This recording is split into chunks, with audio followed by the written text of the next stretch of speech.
Hryhoriy, I'm going to come to you, Iulian. Hryhoriy, in your comments, there was an undertone of disappointment, of lack of sort of Western response to developments, as you would characterize democratic backsliding in Ukraine. But part of this, for a country aspiring towards NATO, towards the European Union, when we saw instances of that, for example, in Slovakia or somewhere else in Central Europe, you can assure that the NATO Secretary General or an American official or a European Union official was in that country in the weeds, pushing them on that particular decision, on that particular issue, because there is clarity in where they wanted to take their country, to NATO or the EU, and in that context, some of those efforts were unacceptable. So Iulian, let me ask you, is the lack of perspective for membership, does that undermine the incentive for reform in a country like Ukraine? Or is the lack of clarity from Ukraine's elite, which we didn't have in a country like Poland, does the lack of clarity in terms of where they want to take the country mean that we just can't be as interventionists, we can't have the clarity in policy, we can't have as coherent of a policy as we might like? A short answer is both. But a little bit longer answer, it was from the very beginning a difference on three issues between Ukraine and the other countries in the region and the neighboring countries like Poland or Slovakia or Hungary or Romania, our four neighboring countries and members of the European Union. Please notice I don't use anymore a new members of the European Union. Correct.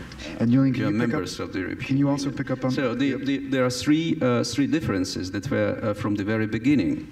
The presence for the EU anchor, early enough, for these four countries, and absence of the EU anchor so far for Ukraine, and from the very beginning, clearly you mentioned this.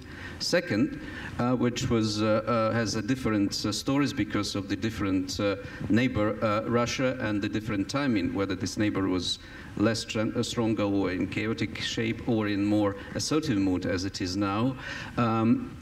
The Russian factor matters much more for the countries like Ukraine, because Ukraine was part of the Soviet Union, which Russia also was part of, than for the countries like further to the West. And the third thing that you mentioned from the very beginning, not just because of two factors I mentioned, but from the domestic developments, a more radical departure from the past. It was a striking continuity in Ukraine that resulted with the past, that resulted in the absence of the domestic self-sustainable momentum for change to reform from inside. Rather, it was not the case with, maybe it was the case at the beginning in some countries, maybe in Romania, maybe I'm mistaken, but then you pick up and you catch up, and this is the language you use, and you succeeded. In Ukraine, it was precisely the moment of the 5 years ago, the Orange Revolution, but finally this momentum appeared. The self-sustainable momentum for change from inside. Unfortunately, that was a lost opportunity, I would argue, as far as the EU is concerned, to, at that moment, to be more ambitious, forward-looking, and to provide the membership perspective back in 2005. 10 points of Solana and Benita Ferrero-Waldner didn't surface, and that's coupled with the lack of the delivery on the Ukrainian part, and I cannot but agree with this, resulted in the frustration and disappointment, not just inside Ukraine, and breeds cynicism and apathy of people, disarms civil society, but also it's resulted from disappointment, disillusionment, and lack of the ambitions to deal with Ukraine in a practical manner from outside. So Iulian, why is this harder as you look east from your country? And do you buy the argument that the lack of perspective for membership helps undermine these incentives or reforms, or is this almost an excuse for the lack of movement within some of these countries to the east? Of course, that enlargement, it was a very powerful incentive for domestic transformations. But on the other hand, I think it's quite clear that there is no grand strategy for the moment when it comes to eastern part of the continent. Of course, that we have the know-how, we have the instruments, but we don't have for the moment political will, and I will say why. And I think we don't have so much money. I mean, the West has not so much money in the past to advance this project. Why we don't have political will? Because I think it's a much bigger game is taking place for the moment, and when it comes to the big international actors, because their initiative and their strategic thinking is very important. They are looking now for an answer to a much difficult question than the one related with Eastern Europe. The big question is, now that globalization is reaching a critical point, how and now we speak here about 4, 5, 6 important international players or global players have to build a mechanism of guaranteeing that we are moving from an old international system to a new one without conflict, especially among us. We know very clearly that between USSR and the United States, we had peace for 40-something years because, especially after the Cuban crisis, they were able to find a way for dealing with their bilateral problems. Partially officially and partially, I think, based on a gentleman agreement.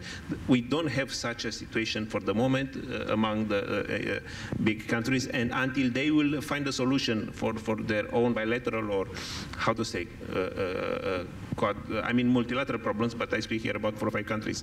I don't think that any of them will get engaged in any other bigger project. And speaking about Eastern Europe, you need a big project, a grand strategy. On the other hand, I will come back to what our Hungarian colleague said.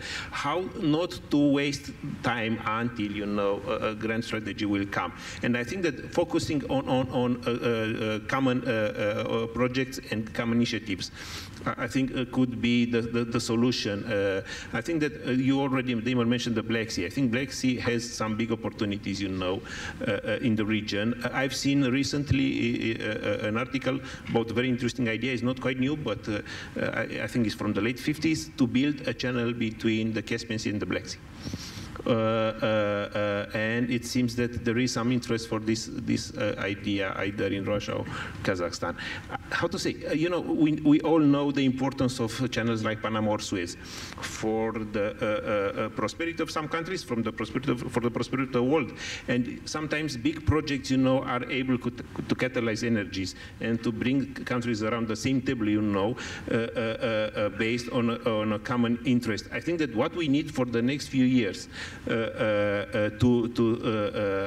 to say, maintain the very good relationship between the West and the Eastern part of the European continent are projects like this one, project based. I think border protection is also an important project, but it's too small for what we need. We need big projects. Energy is also another big project. Atlantic Council had a very interesting conference in Turkey, just I think 2 or 3 weeks ago.